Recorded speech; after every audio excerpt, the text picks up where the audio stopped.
Hey guys, welcome to the Speak, Strenght podcast. I'm your host, Jason Winley. I'm here today with Erika Hogan. Erika Hogan is the owner of New Attitude Performing Arts Center. She has two studios in South Carolina, one in South Carolina, one in Charlotte. She has 3 degrees, and I'll let her go ahead and tell you what those degrees are because one of them has a huge name. Go ahead. Okay, yeah. So, like you said, I'm Erika, and I went to Winthrop University. I have a Bachelor of Arts in Dance Performance, a Bachelor of Science in Athletic Training, and a Master of Science in Health, Physical Education, Sport, and Human Performance, with an emphasis in kinesiology. And that one is a mouthful. So I'm excited to have Erika come and talk to us a little bit. We grew up a little bit together, seeing each other at summer camps and keeping in touch as the school years went on. And then as we graduated, we both kind of went separate directions. It's kind of cool to see what she's been doing over the last few years. Well, I say few years, 15 or so years. She's got her studio. It's more than a decade old, and she's grown to have 2 studios that are both South Carolina and North Carolina studios. So I'm super excited to hear her talk. She's going to drop some good nuggets on us and give us information that she does because she's one of the people who strengthens her community. So, Erika, is there anything that you have to say or anything you'd like to start off with before we get going? I hope that when we get through this, my big thing that I tell everybody is people always ask me, how did I get to where I am or what I'm doing? At the end of the day, follow your dreams, lay out a path, a plan, have contingency plans A through F, and don't be afraid to fail or fall down 1, 2, 3, 4, 12 times. If it's meant for you to get there, you'll be there. And that's my big tip that I really tell everybody. Nice. We'll come back to that. I love it. So let's talk about these studios. So you have 2 studios. I know owning one studio and even owning one business of operation can be a handful, right? So you've owned the studio for over a decade, which is an amazing accomplishment. What was your first job coming out of college? What did that look like? Okay, fun story. I opened the studio while I was in college. So that kind of was my job. But as you know, most businesses opening up, you don't open up and you're rolling in profits. So while the first few years of running the studio, I actually had several other jobs. I worked at a theme park. I worked at Carowinds. I choreographed and managed the shows there. I worked on a food truck. I worked at the Panther Stadium.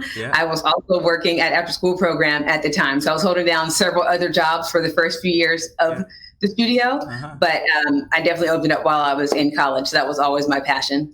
All right, so we're going to take a little bit and go through some of the jobs you did. So what was it like working at the food truck? Because I know that's probably a little bit different than the performing arts you were used to. It was fun. Like you said, definitely different. I was in the window of the truck. I was not cooking. So I kind of kept my performance up in the window. And today we have chicken sliders. So it's still kind of performing at the same time. That's pretty cool. And so Carowinds, that's interesting because I don't think a lot of people understand the work that goes behind Carowinds. Can you tell us a little bit about that? There are so many ins and outs and so many jobs that I think people will never really know about. Even just, I worked several departments. I worked in rides. I worked in the operations building, which is totally behind the scenes. And then I finally found my home in entertainment.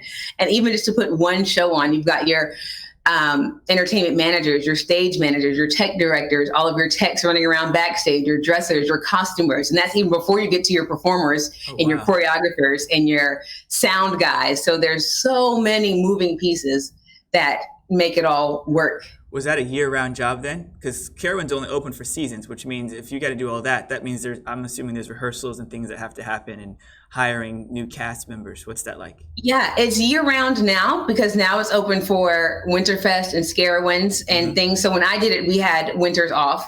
So we had about 3 months off before I had to come back in. And like you said, start audition process and start all of that. It was really interesting. At one point, I was managing the ice show with ice skaters. So I learned how to build ice rinks and how to drive a Zamboni and just things that I never thought I would ever do.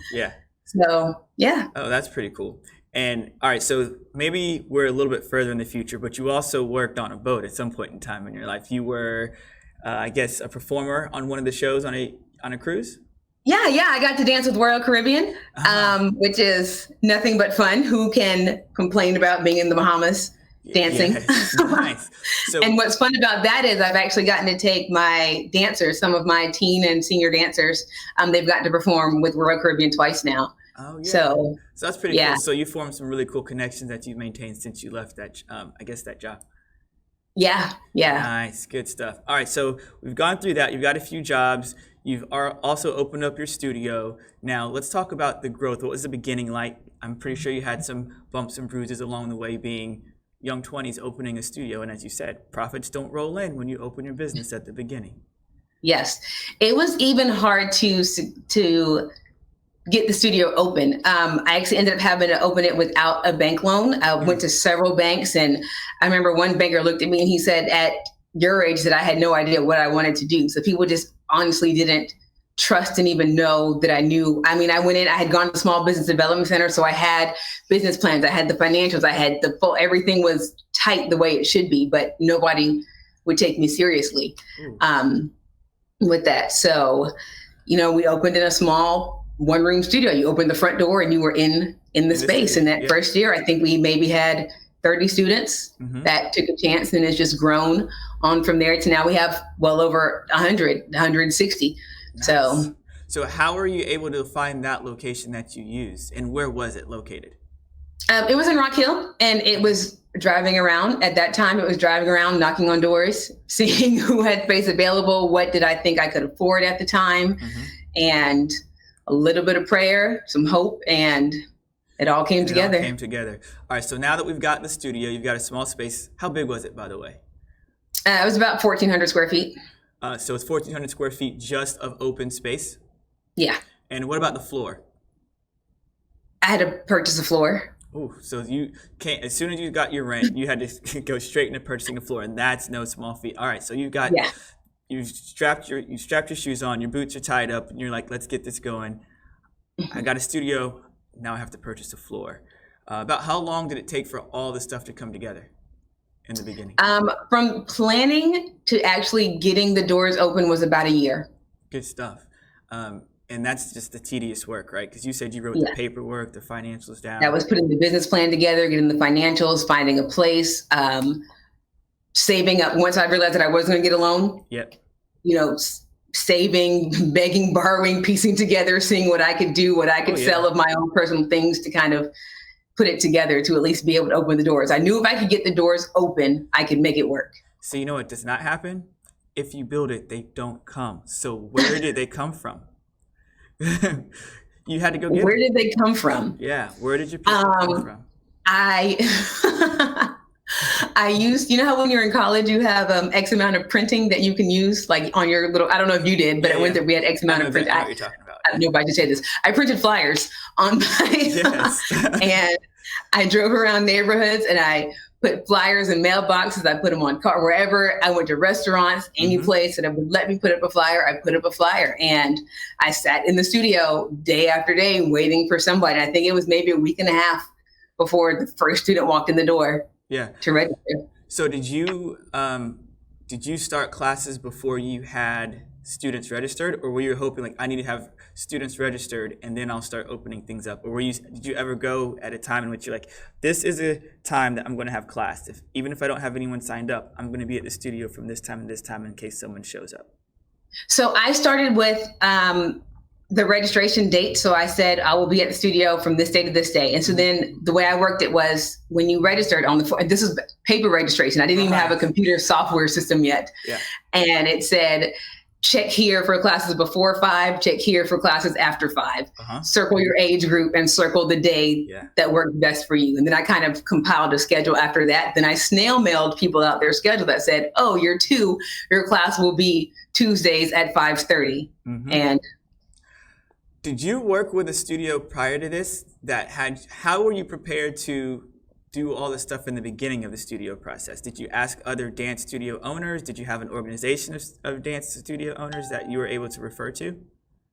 Yeah, so I was really blessed at the studio that I grew up dancing. Let me start assistant teaching when I was in 8th grade. And then I got my own classes from ninth grade or from my whole high school career. Yeah. So I got teacher training from them, and then they were available for phone calls the whole time. I remember I went to our studio manager's house and we sat down for probably 5-6 hours. She told me books to read, and she would just give me all the hints, tips, insider secrets to open. And then I've been in it my whole life. I started dancing when I was 2. So I grew up in dance studios. Yeah. So alongside what you were learning at school, you were also getting this education from outside sources. You weren't just sitting there in the classroom and saying, this is all I need to know. I can go run my business. Absolutely not. I still have mentors to this day. You cannot do anything alone. You always have to have somebody. There's somebody smarter than you. And everybody, you have to know that no matter what your field is, you find a mentor. Somebody knows more than you do. Yeah, someone's going to give you some information regardless of what level. They've been there before and they've got some pieces of information to pass down. Exactly. All right. So now you've got the small studio. You got registration number 1. All right. So what's next? What's after that? How's it go?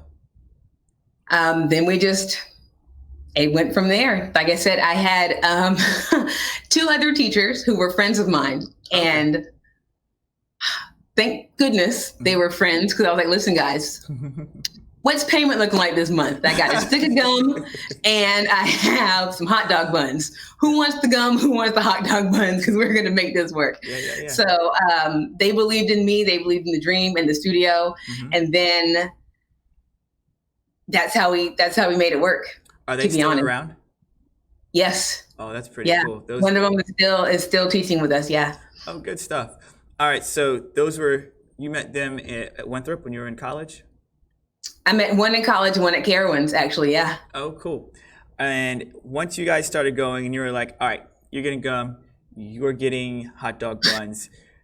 What did the rest look like? Because you couldn't always pay people in hot dog buns and gum. At some point in time, you had to say, all right, we need new teachers. How much of the workload did you carry? How much did they carry? And when did you decide to hire teachers? I carried the majority for a long time.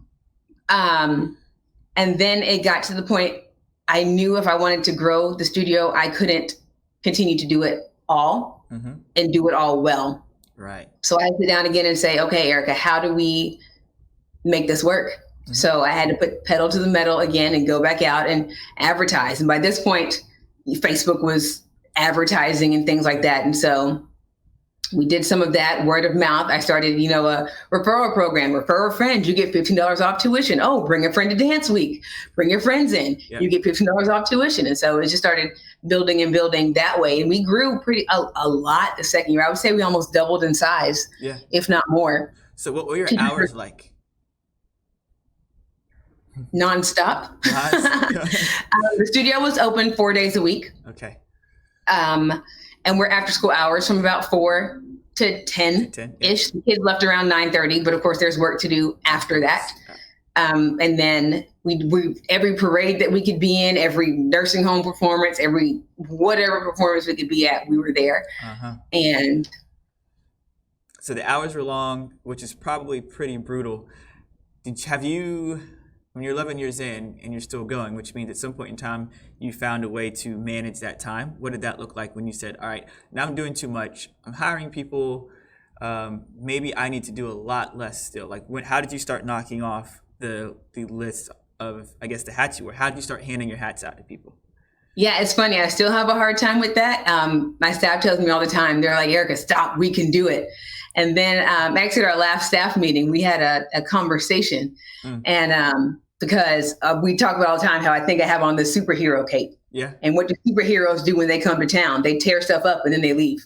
How many buildings do they destroy? How many cars do they smash? And then they leave. Yeah. And that's kind of what we do. We come like the staff has it. They know what they're doing. And we come in and because we have all these great ideas, right? We're visionaries when you own a business. Oh, yeah. And we're like, okay, now do this, and then we leave. And the staff was like, but we just had a whole system worked out. So it's kind of like, they hate when I go off to conferences because then I come back and I'm just ideas. Like, and then I go do something else. So it's hard. And you have to learn that just because sometimes maybe it's not done your way doesn't mean that it's wrong. Yeah. You kind of set a standard. And as long as the people that you hire meet that standard, it's okay. Oh, yeah. And you also have to learn that you can't do everything because sometimes you spread yourself so thin that you don't even meet your own standard anymore. So, and then you start to learn that your time is valuable and important too. Like you have to have, I had to learn that the studio had to be a part of my life, not my whole life. Right. Because there's other things I want to do and accomplish in my life that I can't do if 24/7 is the studio. Yep. So that means you hired people. What was the hiring process like? Tell me some of the qualities you were looking for in your studio employees, whether it's their dance background, personality traits, or any specific like pinpointed questions you asked that you were like, all right, if they answer this question in this direction, or if it goes the opposite, that's a no. Yeah, definitely. First, a lot of it is the vibe that I felt when I walked in the door, because we work with children.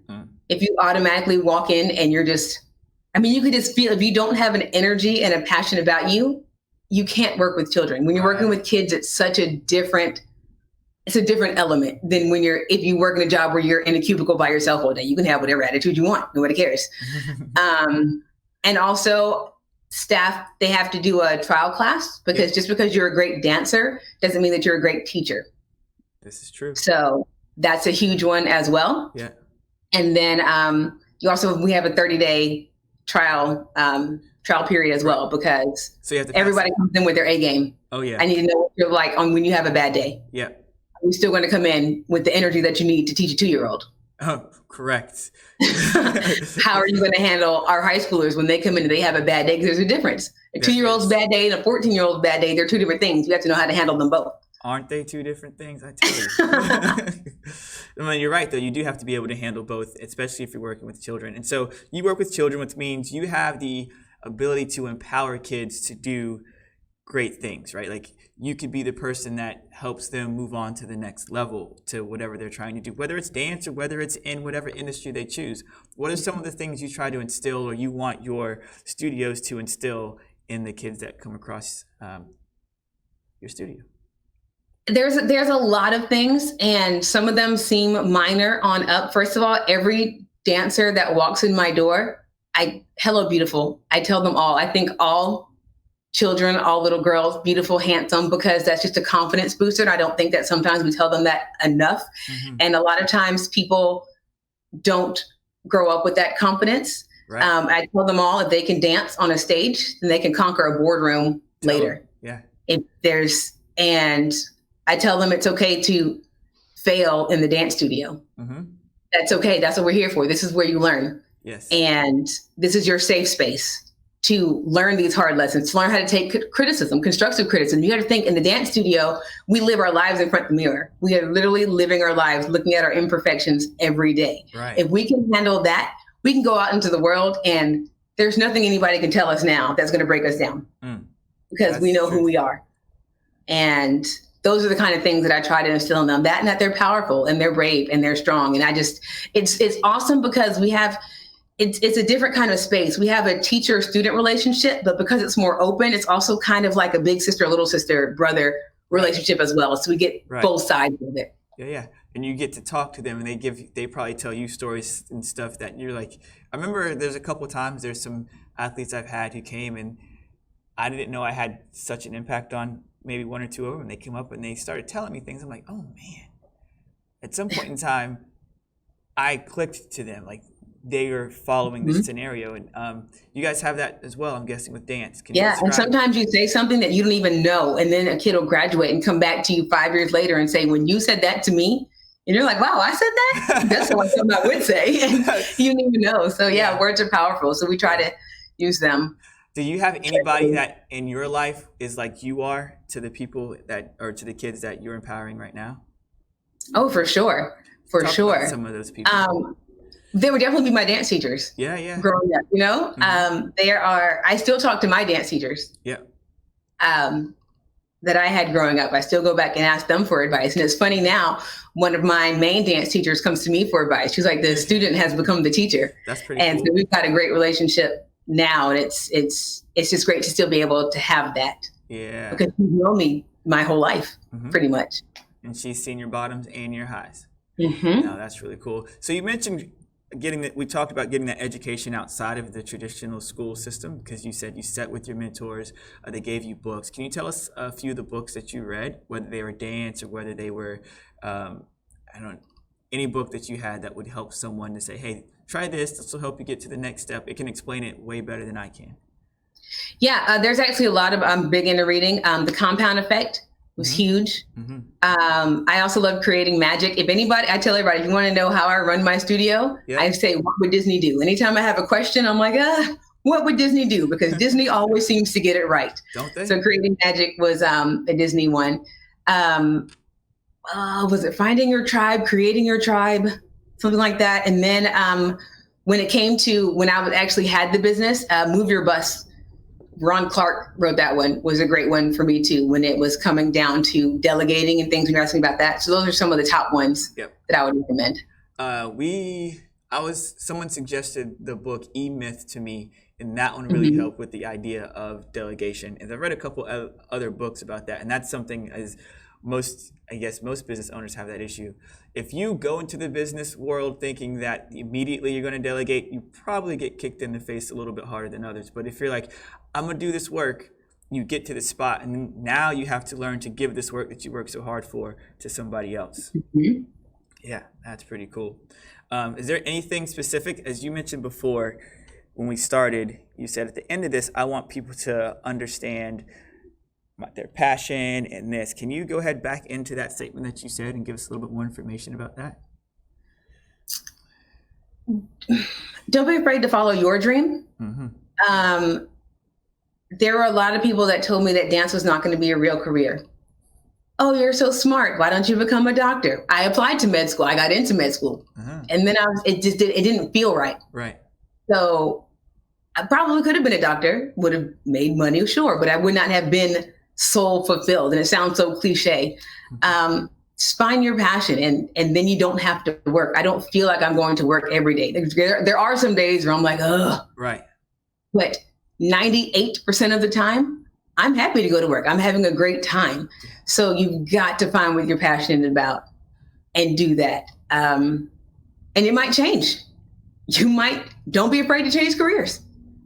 As long as your bills get paid. But you might have a change of plans. You might get to college and it might change. Make sure that if you go to college, what you want to do requires you to go to college. Be smart about that. Student loans are a real thing. They are a real thing. They're a real thing. And you have to sit with yourself on that, because I feel like when you're growing up, especially those high school years, everybody's telling you which direction to go in. Yeah. Everybody has a path for your life. Your life. Was there anything in high school that you learned and you said that you had to unlearn, that you specifically remember thinking that, oh my goodness, in high school, this is what they taught me? I'm pretty sure at this point in my life, that's not true. Was there anything like that you found, or anything in high school that you learned and you said, well, it's kind of true, it needs a little more to be added to it? There was a lot that I didn't learn in high school that I wish I had. Yeah. I wish high school has more life things. Like, I didn't learn anything about taxes. I didn't learn anything about, just life skills. But I could tell you the Pythagorean theorem. Why? I don't use that. You still have it memorized, don't you? Yeah. And please excuse my dear, I'm a dance teacher. I count to 8. I don't need those other things. But simple things like that, like how to life. Insurance, how do you those kind of things would have been, I feel, more helpful. Same in college. Once you find your career field, that's why I love grad school. I always say for me, grad school is the easiest thing I ever did because all the classes are in your field. Yeah. What am I still taking all these extra classes for in college? That's what we did in high school. But that's my thoughts. Don't mean to offend anybody. That's okay. I don't think anybody's going to be offended on that one. I think that's some pretty good information. There are a lot of things in high school when you go back, you're like, well, I might not be using it. I'm not using this, but there are some things I wish I could have had before. I think the taxes one is huge. Even though people not everyone else is writing payroll one, I think, is that people should understand payroll as a whole. That I'm pretty sure you understand it. And maybe your employees may understand it, but maybe not. But they're being paid to do the work that's there. It's not like you just have money sitting so they can just show up and do work, right? You still have to recognize that it's still coming out of somebody's pocket or somebody's surplus of money that may be used for another project, right? So and I wish when I wish, which is why I love having a studio too, because we're a place where kids can still be free. Kids get in school. Like if you watch a 3-year-old on a playground that hasn't been to school yet, that kid has turned into a dragon, a butterfly, a prince, and a rocket ship all in a 5-minute time frame. And they get to school and they sit at their desk and they write, and like they lose that. Somewhere along the way, we're conformed and we lose some of that freedom that we have in that studio. We kind of let them do that. And so I taught that's kind of cool for them get that back. I taught dance for a couple of years, and one of the things I saw when I got into the dance studio was when they would sit down and they would stretch and they do the butterfly. And I thought this is one of the coolest things. And there's a couple of things they did. What color is your butterfly? And then they're flapping their butterfly, and one little girl would say pink, and the other say, well, I wanted pink. Well, you can still be pink, dear. And then the next question, where are you going? Where are you going? And I thought that was really cool. That's one of the things. I have a couple little kids here, but the boys don't get that as much when we're doing it. But a lot of times, every now and then, the girl will say, I'm a little butterfly. I'll say, okay, you're a little butterfly. My daughter does it too. She's 4. She took gymnastics. It's the same thing. And so when we play around and she sees me warming up in the gym, she's like, Daddy, what kind of butterfly are you? Yes, I still answer, and I still play the game. You have to. That's it. We had a little girl tell us that her favorite color was glitter. And one of the older kids tried to tell her that glitter was not a color. I was like, it absolutely is a color. Glitter is her favorite color. Glitter is a color today. It's my favorite color too, sweetheart. Right. So she just inspired change just by declaring glitter a color. Right? Like, don't chop it up. Right? That's awesome. That's pretty cool. We're going to kind of come to a close. Is there anything you'd like to add to the conversation we've had so far? No, you hit all my values on that. Like, be creative, live in that creativity. Don't let anybody censor you, and be strong. Well, I really appreciate you coming and talking with us. Thank you guys for watching the Speak Strength podcast. We hope you guys have a wonderful day. Actually, before we go, is there anything, like any contact information you would like to give, or a website? Yeah, our website is newattitudepac.com, and you can find us on Facebook and Instagram, New Attitude Performing Arts Center. Awesome. Well, thank you for coming and talking with us on the Speak Strength podcast. Thank you guys for listening and watching. We hope you guys have a wonderful day, and I'll see you guys next time.